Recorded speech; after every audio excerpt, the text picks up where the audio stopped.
નમસ્કાર મિત્રો, એચબીડી બ્લોગમાં તમારું હાર્દિક સ્વાગત છે. તો આજે અમે જઈ રહ્યા છીએ ભાલેશ્વર. અમે હાલીને જાવી છે, હું અને હિતેન. ધીમે ધીમે હાલવાનું ચાલુ કર્યું છે. આમથી થોડાક 3-4 કિલોમીટરની આજુબાજુ થતું હોય છે. એમાં થાય ને હિતેનભાઈ, 3 થી 4 કિલોમીટર. હા, એટલું થઈ જતું હોય છે, થતું હોય છે. ધીમે ધીમે હાલ્યા જવું છે. સામે તમને દેખાય છે પુલે હાલ્યો આવે છે, કાચો એવો રસ્તો છે, અહીં જોઈ શકો છો તમે. તો હાલવામાં ધ્યાન રાખવું પડે એમ છે. અને બાકી તો કાંઈ વાંધો નથી, ધીમે ધીમે હાલ્યા જ આવી છે. પાણી કાંઈ હારે લાવ્યા નથી, એમને હાલ આવી છે. ભોળાનાથનું નામ લે ધીમે ધીમે ધીમે ધીમે ચાલુ કર્યું હાલવાનું. જોઈ શકો છો રસ્તો કાચો છે. આ બાજુ ગેર વિસ્તાર વધારે છે. અહીંયા જંગલી જાનવર પણ હોઈ શકે છે, સાવજ બાવજ પણ હોઈ શકે છે. એટલે જોઈ શકો છો અહીંયા મજદૂરો કામ કરે છે, વાડીઓ ફાર્મ અહીં છે આજુબાજુમાં.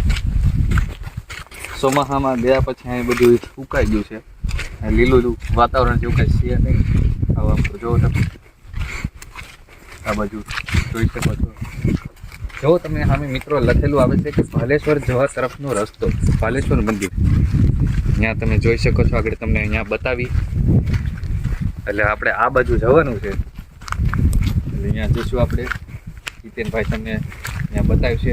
તમે સરસ્યા આવો તો કોઈને પૂછજો કે ભાલેશ્વર જવાનો રસ્તો, તો તમને અહીંથી બતાવી દે. પછી અહીંથી તમે ભૂલા નહીં, પણ અહીં લખેલું છે કે ભાલેશ્વર મહાદેવ મંદિર તરફ જવાનો રસ્તો.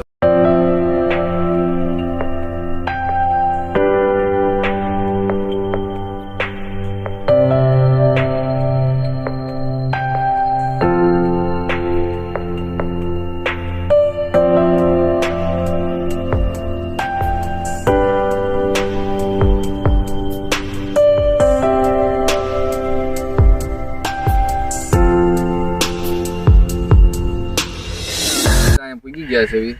હિતેનને અમે બે હિતેન વિડીયો ઉતારે છે. અને તમે જોઈ શકો છો કે અહીંયા સામે આ પુલ છે, ત્યાંથી પછી થોડુંક જ હાલવાનું છે, 2 કિલોમીટર 3 કિલોમીટર. અહીંથી તમે જોઈ શકો છો કે આખો ગીર વિસ્તાર છે. હાવ જ દીપડા કે ગમે અહીંયા આટા મારતા હોય એટલે ધ્યાન રાખવું પડે, આવતા હોય. અને એમ તો ગામડાવાળા નીકળતા જ હોય, એટલે બહુ અવર જવર રહ્યો ને, એટલે પછી જનાવર એમ તો કાંઈ ન મળે જોવા.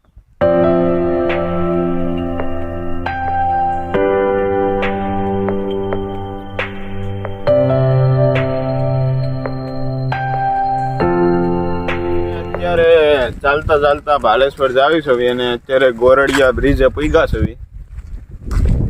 હા, જોઈ શકો છો અત્યારે નદી તો સુકાઈ ગઈ છે, પણ ચોમાસામાં અહીંયા વાતાવરણ એકદમ લીલુંછમ ઘાસ બાસ હોય છે, એટલે ફોટોગ્રાફી માટે પણ મસ્ત લોકેશન છે. ઓકે, અમે અત્યારે ભાલેશ્વર જાવી છે. જેમ કીધું એમ કે અત્યારે 1-2 કિલોમીટર અમે હાલી ગયા છું. અને અત્યારે પ્રકૃતિના વાતાવરણમાં હું ધવલ બે બેઠા. તો હિતેનભાઈ ગાડી અહીં મૂકી દઈએ, આપણે ત્રણેય ચાલીને જઈએ. ચાલો. ઓકે.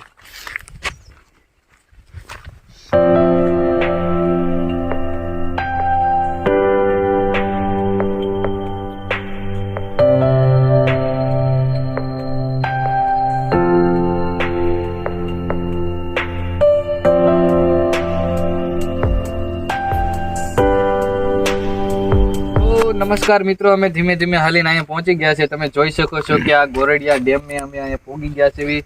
ચોમાસા ગયા પછી અહીંયા હાવ ડેમની હાલત તમે જોઈ શકો છો. આ સુકાઈ ગયો છે હાવ, આમ થોડુંક જ પાણી રહ્યું છે એટલા જ ભાગમાં. અને આ બધું તમે જોઈ શકો, આ પુલ જેવું છે. આ જો પુલ ચોમાસામાં તમે અહીંયા આવો ને, તમે જોવો કે અહીં કેટલું પૂર આવે. અમારી પાસે કાંઈ વિડીયા કાંઈ એવું કાંઈ છે નહીં, નકર તમને બતાવો. બાકી અહીંયા પૂર જોવા જેવું છે. આ કેવું પૂર આવે. અમુક રેડિયા ઢોર રખડતા હોય તણાઈ પણ જાય એવું આ લોકેશન છે, તમે જોઈ શકો છો.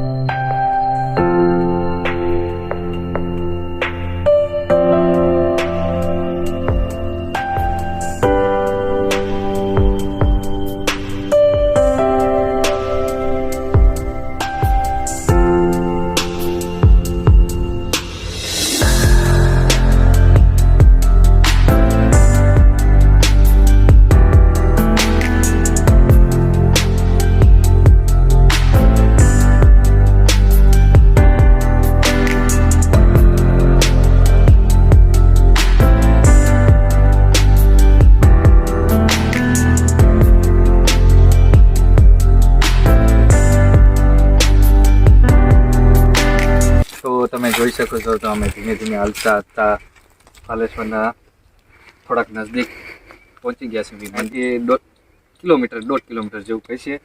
જીતેનભાઈ વિડીયો ઉતારે છે અને આ તમે જોઈ શકો છો બોર્ડ છે. અહીંથી સીધું આ વિચારો કરે કે આ બાજુ મંદિર જવાનો રસ્તો છે. હવે અહીંથી થોડુંક એટલું જ હાલવાનું છે, પછી અહીંયાથી સીધું મંદિર આવી જાય. અને બધું લખેલું છે. આ જૂનું હતું એ બધું હળી ગયું ને આ એક નવું મારી દીધું પાણામાં લખીને મસ્ત કમ્પ્લીટ કરી નાખ્યું છે. હવે આપણે જઈએ. હવે અહીંથી હવે થોડેક જ મિત્રો દૂર છે. હવે અહીંથી થોડુંક જ હાલવાનું છે બધીને 500 અને મીટર. અહીં તમે જોઈ શકો છો હરિયાળી. આ કેવું આમ જો લીલું લીલું બધું ઝાડ ને એવું છે મસ્ત. ના અહીંયા જોરદાર સૌદીપ રાજગુન સાથે છે. બે શબ્દ કયો નહીં દર્શકોને શું કેવું મારે કે તમે કહો. અમે આપણે હાલીને આવ્યા છીએ એમાં કાંઈક તમે કહો કે કેટલો ઠાકડો લાગ્યો, કેટલાક કિલોમીટર છે. ઠાકોડો તો ભગવાનના મંદિરે જઈએ એટલે થોડો કઈ ઠાકોડો લાગે નહીં. ત્યાં સરસિયાથી 5 કિલોમીટર જેવું થાય મંદિર. બરોબર. અને અમે અત્યારે 4.5 જેવું ચાલી ગયા છીએ. 500 મીટર દૂર મંદિર છે. હવે અહીંથી થોડુંક જ દૂર છે મંદિર. પછી ધીમે ધીમે હાલતા થઈ જઈએ એટલે હવે થોડુંક જ નજદીક આવી ગયું. પછી તમને દર્શન પણ કરાવશું મહાદેવના.